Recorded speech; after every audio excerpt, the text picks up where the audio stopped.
교회 다니신 분들은 굉장히 많이 흥미롭게 들었던 말씀입니다. 저는 한국에서부터 계속 전도사 사역을 할 때 주로 주일학교 사역했습니다. 주로 주일학교 사역하고 또 선교인 교사들을 훈련하는 그 학교에서 제가 근무를 하고 가르쳤습니다. 그러다 보니까 이 성경 말씀을 어린아이들에게 굉장히 설교를 많이 했던 것 같아요.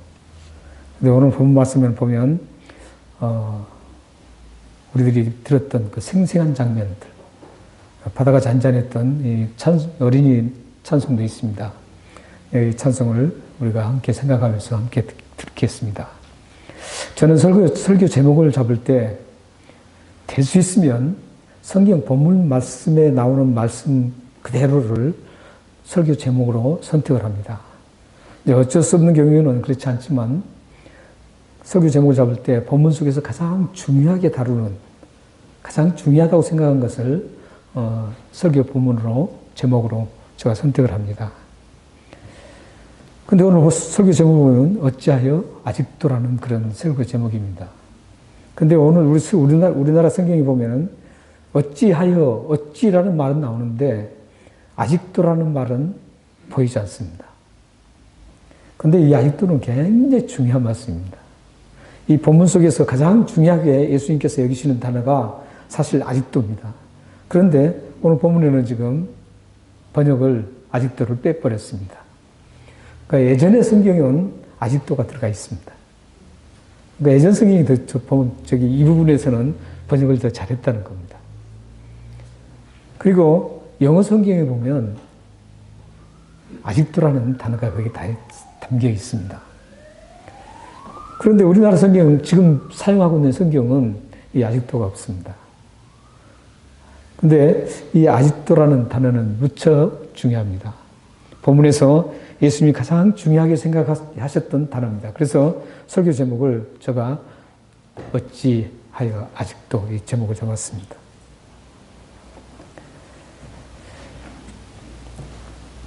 근데 이 헬라 성경을 직역하면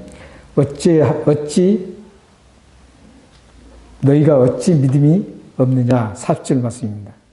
40절 말씀에 보면 너희가 어찌 믿음이 없느냐 이렇게 말씀하시는데 이걸 직역하면 너희가 어찌 아직도 믿음이 없느냐 이렇게 직역이 돼야 됩니다. 정확하게 번역은 그렇게 번역이 돼야 됩니다. 그래서 다른 성경이 그렇게 기록됐다고 그랬죠. 그래서 그거를 아시고 가장 중요한 부분을 제가 제목을 잡기 때문에 이 부분이 굉장히 중요합니다. 예수님께서 어찌하여 아직도 라는 이 말씀을 하시게 된 이유가 있습니다. 그 이유가 거친 풍랑을 만난 제자들의 믿음 없는 모습 때문이었습니다. 예수님께서 가버나움 해변에서 설교를 하셨어요. 설교를 하셨는데 어떤 설교를 했냐면 4가지 비유 설교를 하십니다. 여러분들 잘 아시다시피 씨 뿌리는 자의 비유, 또 하나님 나라의 비유에 대해서 4가지를 설교를 하신 다음에 이제 날이 저물어가고 있었습니다. 예수님은 그 4가지 비유를 하시고 또 그 비유를 설명하시면서 굉장히 오랜 시간 동안 그 말씀을 전했습니다. 성경 말씀에는 간단하게 전해진 것 같지만 실질적으로는 굉장히 긴 시간이었습니다. 그리고 많은 사람들이 모여서 이 말씀을 들었습니다. 그 말씀을 전하는 곳이 어디였냐면 배였습니다. 선상이었습니다. 가버나움의 어떤 비치, 가버나움의 해변에서 많은 사람들은 육지에 앉아있든지 서 있었고 예수님은 배에서 그 말씀을 하셨습니다. 산상수훈도 배에서 하셨거든요. 산상수훈은 산에서 하셨죠. 근데 이것은 선상에서 말씀을 비유를 하셨습니다. 선상에서 비유를 하시고 이제 날이 다 끝나시고 날이 저물어 갑니다. 그때 이제 또 다른 사역을 위해서 이제 가버나움에서 배를 타고 그 배를 그대로 타고 탄 상태에서 그대로 이제 제자들에게 건너편으로 가자 그럽니다. 그 건너편은 거라사 지방이었습니다. 여러분들이 잘 아시는 거라사 건너가셔서 다른 성경에는 귀신 들린 거라사에 귀신 들린 그 사람을 고치는 장면이 나옵니다. 근데 그라사를 이제 건너가게 됩니다. 건너가는데 예수님 배에는 예수님과 예수님의 제자들이 탔고, 오늘 본문 말씀에 보면은 다른 배가 있었습니다. 다른 배가 있었는데 그 배들이 몇 척인지는 나오지 않습니다. 그러나 오늘 본문을 보면 복수로 되어 있습니다. 복수로 되어 있어서 아마 여러 배가 그 같이 들었던 사람들이 예수님의 그 말씀을 또 듣기 위해서, 또 이적을 베푸는 그것을 보기 위해서 그 배에서 다 나름대로 여러 배에 나눠 타서 함께 그 갈릴리 지금 바다를 건너가고 있었습니다. 바다를 건너가는 중에 문제가 생겼습니다. 갑자기 광풍이 불고 갈릴리 호수가 완전히 요동을 치기 시작합니다. 이 갈릴리 호수는 그럴 때가 참 많았다고 합니다. 왜냐하면 갈릴리 호수의 바로 위쪽에 뭐가 있었냐면 헬몬산이 있었습니다. 헬몬산은 우리나라 백두산보다 훨씬 높은 2814m였습니다. 그리고 헬몬산에서 흘러오는 그 계곡이 바로 갈릴리로 통하게 되어 있었습니다. 그래서 헬몬산에서 가끔씩 기압에 부정확한 기압이 형성돼서 그 기압에 의해서 거센 바람이 한꺼번에 폭포가 쏟아지듯이 그 길목인 그 갈릴리 호수로 폭포가 쏟아지듯이 바람이 쏟아지기 시작합니다. 그때 이제 갈릴리 호수는 완전히 광풍과 큰 파도로 인해서 배가 다닐 수 없는 그런 상태가 됩니다. 지금 한참 가고 있는데 갑자기 그런 현상이 일어났습니다. 광풍이 불어서 이제 배가 막 흔들리기 시작하고 바다의 그 거센 파도가 부딪혀서 이제 타고 있는 배에 들어와서 오늘 말씀 보면 배에 가득했더라 합니다. 이것은 곧 전복될 위기에 있었다라는 겁니다. 그런데 그곳에 타고 있었던 사람들이, 예수님 배에 타고 있던 사람들이 어떤 사람이었습니까? 갈릴리 호수에 굉장히 익숙한 사람들입니다. 거기서 어부 생활을 하면서 거기서 고기를 잡아서 생활했던 사람들이었습니다. 그런 제자들이 많았습니다. 그래서 그들은 그걸 익숙하게 자기들이 다룰 수도 있겠지만 이 강풍은 도저히 다룰 수가 없었습니다. 모든 방법을 다 동원해서 대처를 해도 도저히 대처할 수가 없었습니다. 대처하다가 도저히 안 돼서 이제 그들이 어떻게 합니까? 예수님을 깨웁니다. 그들이 예수님께 이제 깨워서 하는 말이 있습니다. 어떤 말을 했는지 함께 읽겠습니다. 38절 말씀을 함께 읽겠습니다. 자, 시작. 예수께서 깨워 이르되 선생님이여 우리가 죽게 된 것을 돌보지 아니하나이까 하니. 이 제자들이 지금 자기가 대책을 다 해봐도 안 되니까 이제 예수님께 우리가 죽게 되었는데 왜 돌보지 않습니까? 이렇게 지금 말합니다. 근데 여기서 우리가 주의 있게 보셔야 됩니다. 이 제자들이 이 말을 했던 것은 예수님께서는 이런 것들을 모두 다 통제하고 우리를 살릴 수 있는 그런 분이다. 이렇게 생각하고 이 말을 한 게 아닙니다. 그들은 이 말을 한 건 우리가 죽게 되었는데 왜 잠만 자니까 이런 얘기는 뭐냐면 우리가 지금 예수고 몸부림치고 우리는 살려고 몸부림치고 있는데 왜 예수님은 잠만 주무시고 있습니까? 우리를 좀 거들어 주셔야 되지 않습니까? 이런 얘기입니다. 이런 말씀입니다. 지금. 이런 얘기인데 어떤 분들이 이렇게 해요. 예수님이 이제 살려줄 걸 알고 깨웠다, 이를 말했다, 이러는데 그게 아닙니다. 그 증거가 호칭에서도 나옵니다. 선생이요, 그럽니다. 그리고 40절에 예수님께서 믿음 없는 자들아, 이렇게 하는 걸 보면은 확실히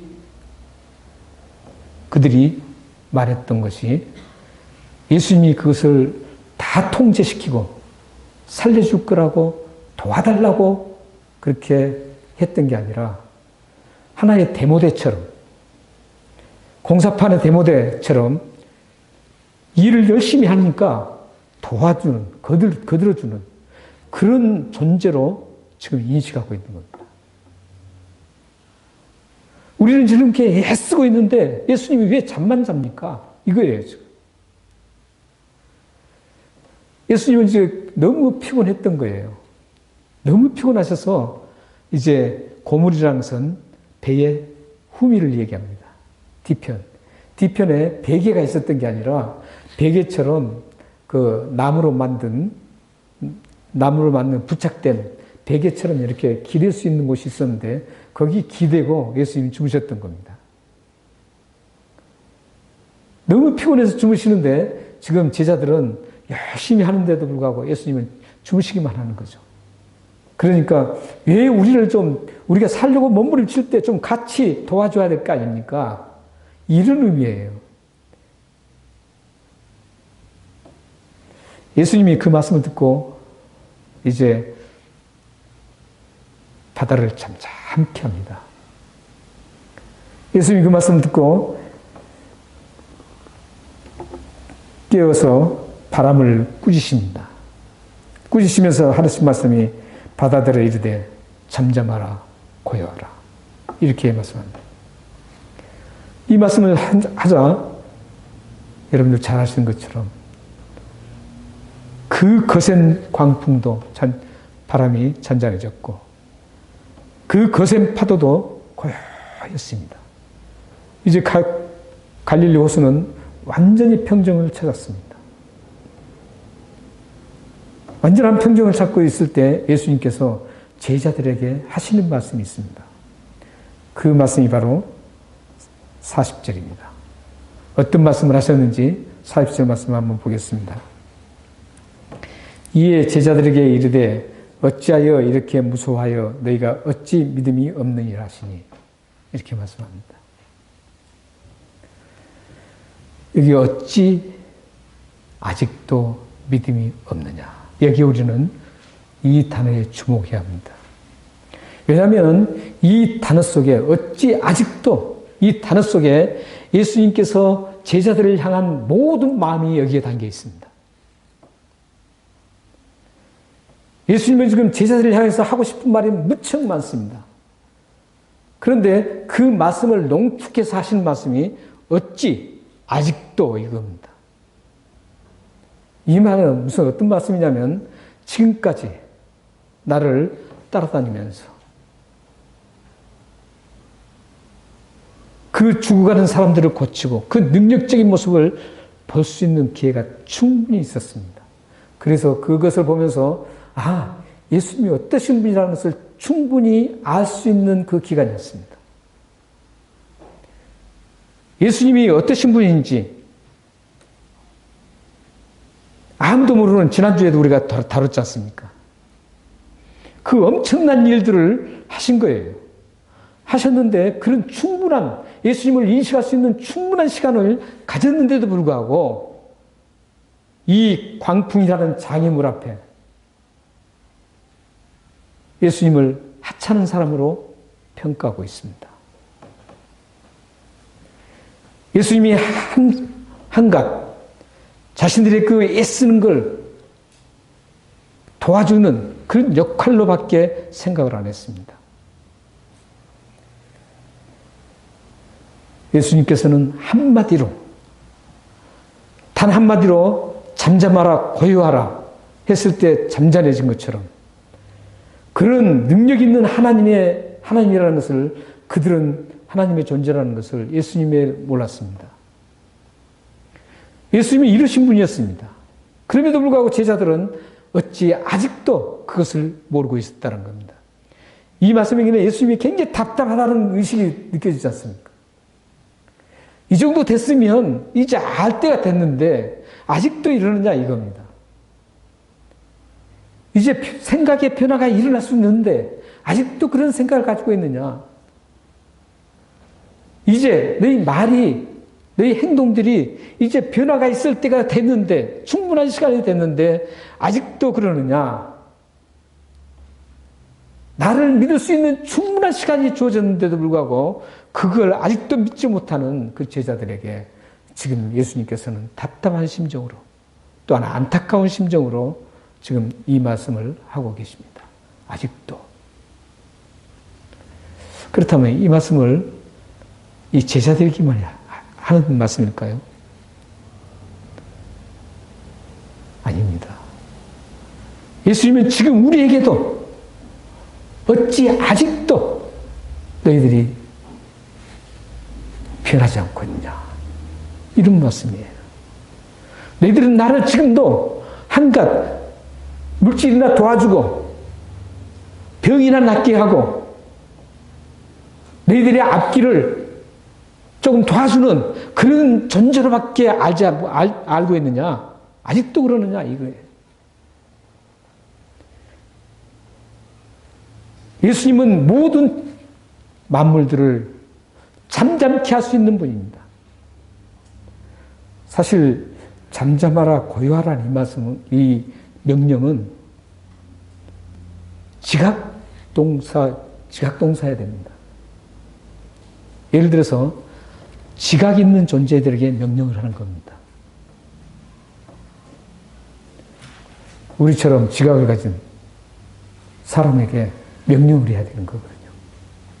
사람은 그렇게 해야만 듣습니다. 사람은 그렇게 명령할 수밖에 없습니다.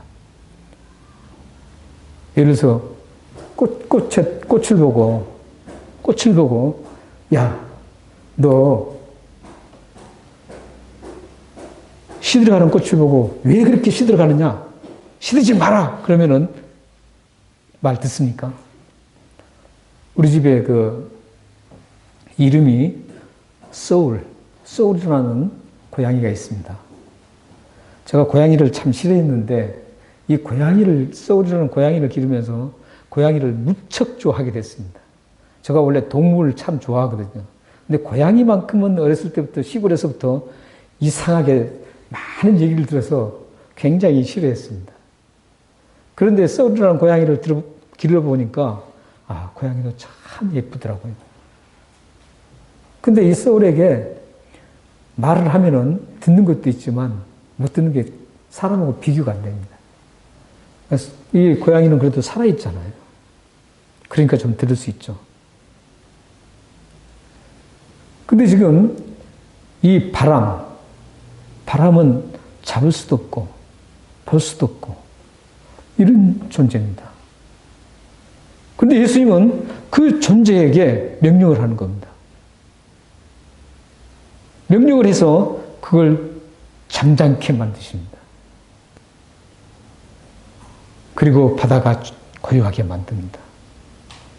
예수님은 이러신 분이라는 거죠.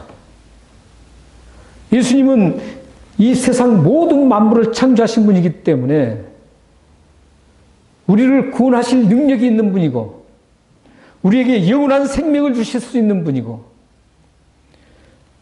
대단한 것들을 다 하실 수 있는 분입니다. 우리를 조금 도와주고 돈을 좀 우리에게 좀 부자 되게 만들고 이런 존재가 아닙니다. 우리를 거들어주는 그런 존재가 아닙니다. 예수님은 살아계신 하나님이시고 우리의 주인이시고 우리를 다스리시는 분입니다. 이런 하나님 예수님이 지금 제자들에게 어찌 아직도 이렇게 지금 답답하고 안타까운 심정으로 지금 말씀하고 있습니다.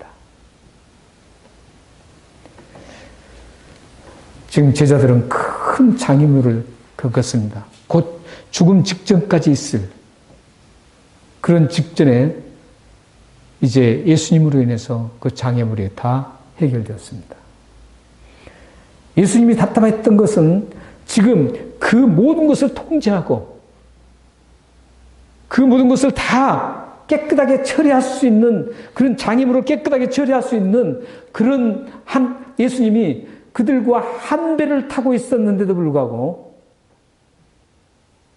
그 위대하신 예수님, 능력의 예수님을 모르고 한갖 일이나 것을 도와주는, 자기들이 극복하려고 애쓸 때 도와주는 대모대 역할을 하는 그런 존재로밖에 인식을 못한 것을 보면서 너무 가슴이 아팠습니다.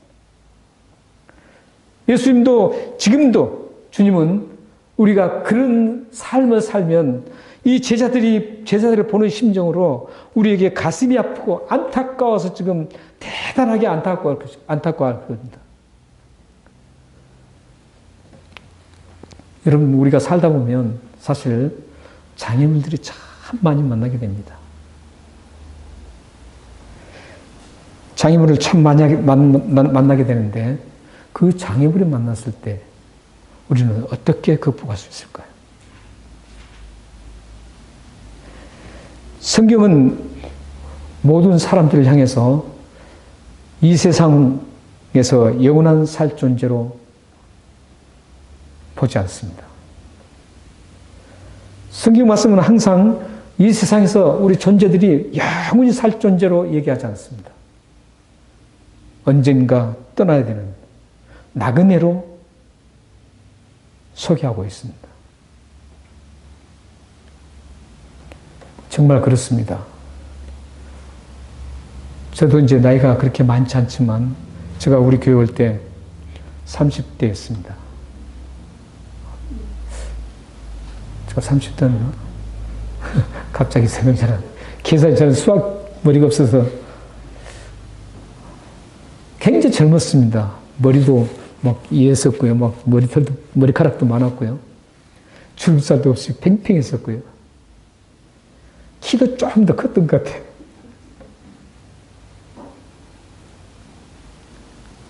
그런데 여기 지금 연세 드신 분이 계셔서 죄송한데 어느덧 훌쩍 20년이란 20년 이상이 흘렀습니다. 20년 이상 흘려서 지금은 여기도 아프고 저기도 아프고 그렇습니다. 저는 안 아플 줄 알았습니다. 몇 년 전까지만 해도 저는 나는 안 아플 거라고 생각했습니다. 저는. 그런데 아픔이 없을 수가 없었습니다. 한 번 크게 아프고 나니까 다른 게 계속 영향이 있습니다. 그래서 이 세상은 나그네 길이 확실히 맞구나. 아직 제가 우리 어르신들보다 훨씬 나이가 어리지만 어린데도 불구하고 금세 세월이 흘러서 그 나그네 길을 이제 마쳐야 할 그런 시기가 다가오구나, 이런 생각을 하게 됩니다. 성경이 우리를 나그네라고 말씀하면서 어떻게 살아가야 진정한 좋은 그리스도의 삶인가를 우리에게 지금 제시해주고 있습니다. 그리고 나그네들이 살아갈 때 반드시 장애물이 온다는 겁니다. 지금 제자들이 평온한 가운데서 갈릴리 호수를 지금 건너고 있었지만 어느 순간에 갑자기 장애물이 나타난 것처럼, 폭풍의 그 광풍의 장애물이 나타난 것처럼 우리도 언젠가, 지금은 평온할 수 있습니다. 하지만 인생 나그네 길에서는 반드시 장애물이 온다는 겁니다. 예수님이 함께 계심에도 불구하고 오는 겁니다. 어떤 분들은 그렇게 설교하더라고요. 예수님을 잘 믿으면 절대 장애물이 없다고 하는데 그렇지 않습니다. 예수님이 함께 계시는데도 불구하고 그 죽음 직전까지 이르는 장애물이 옵니다. 아마 거기에 같이 여러 배를 나눠 타고 왔던 그 몇 척의 그 배들도 난리 났을 겁니다. 제자들뿐만 아니라 그들도 죽을 지경으로 있었을 겁니다. 이런 장애물들이 우리는 반드시 맞닥뜨릴 수 있습니다. 그럴 때 여러분들은 그 장애물을 어떻게 극복할까요? 극복해야 될까요? 로마서 1장 17절을 읽겠습니다.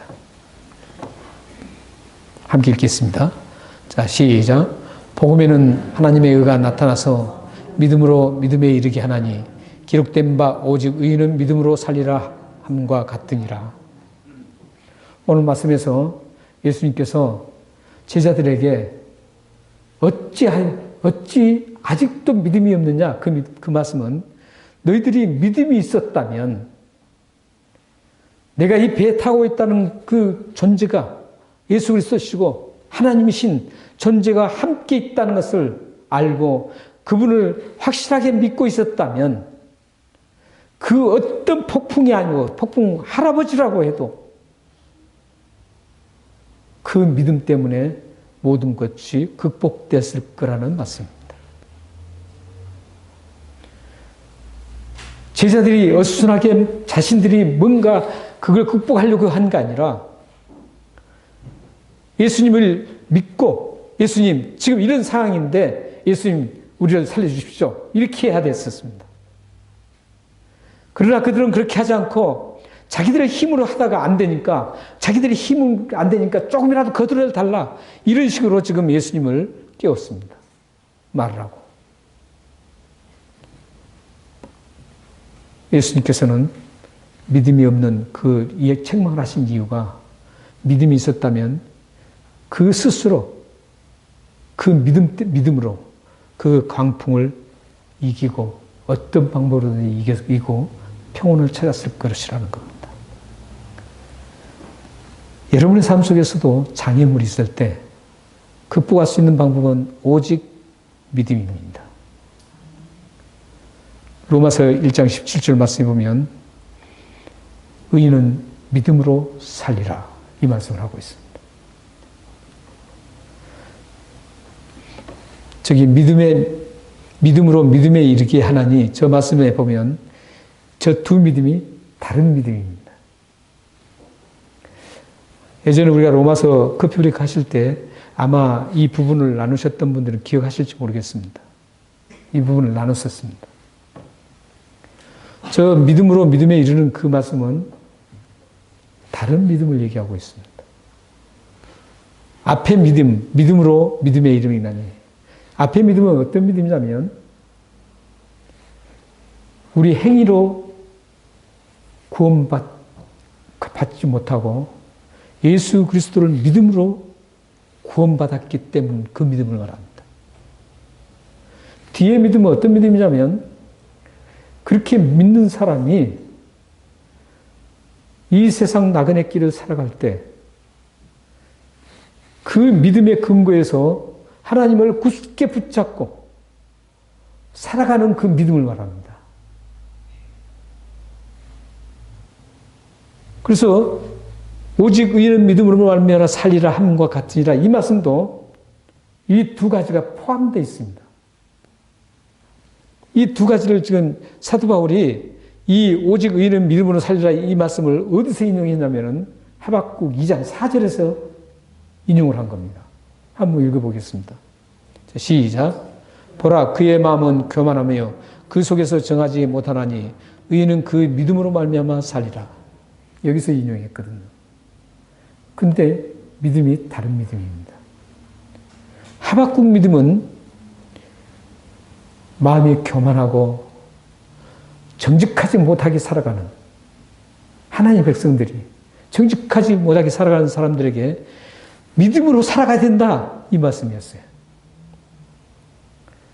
나그네 길을 믿음으로 살아가야 된다. 하나님을 의지하고 붙잡고 살아가야 된다 이 말씀입니다. 그 로마서에 지금 1장 17절에 바울은 이 믿음에 포함해서 근본적인 믿음을 같이 얘기하고 있는 겁니다. 믿음으로 우리는 영원한 구원을 얻습니다. 믿음으로 영원한 삶을 살 수 있습니다. 우리는 그 믿음으로 영원히 살 수 있어요. 그게 살리라.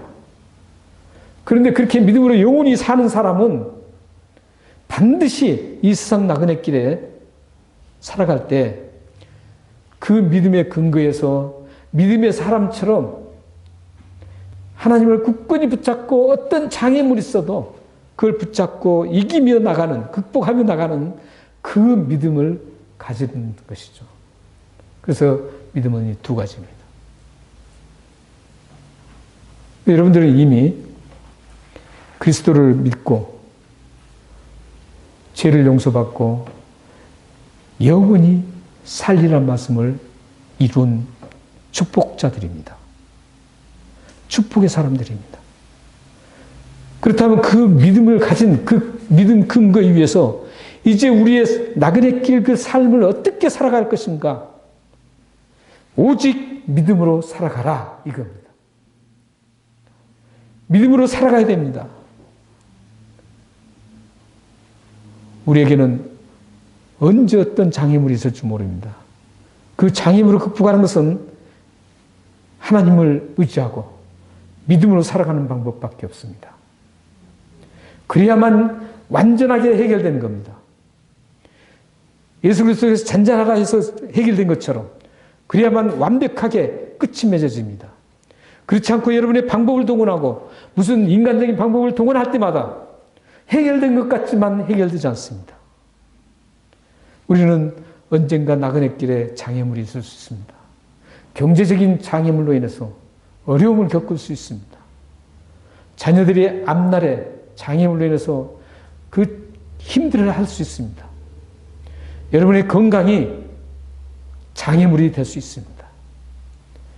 여러분의 인간관계가 장애물이 될 수 있습니다. 장애물로 다가올 수 있습니다.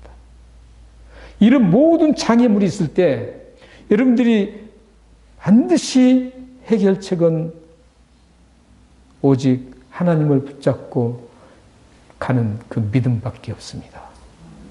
그러시면 하나님께서 어떤 방법으로든지 가장 선하게 여러분에게 가장 맞게 그것을 해결해 주실 것입니다. 여러분 모두가 이 나그네 삶, 잠깐 보이다가 없어지는 안개와 같은 우리의 삶을 살아가실 때 철저하게 믿음으로 살아가시길 바랍니다. 하나님의 이런 믿음의 사람을 붙잡고 보호해 주시고 인도해 주십니다. 이런 믿음의 사람을 붙잡아서 이 세상에 위대하게 사용하십니다. 여러분 모두가 믿음으로 하나님 앞에 아름답게 의지하며 살아가서 하나님의 영광을 드러내는, 그리고 어떤 장애물도 극복하는 축복의 삶이 펼쳐지기를 주님으로 축원합니다. 기도하겠습니다. 살아계신 하나님 아버지,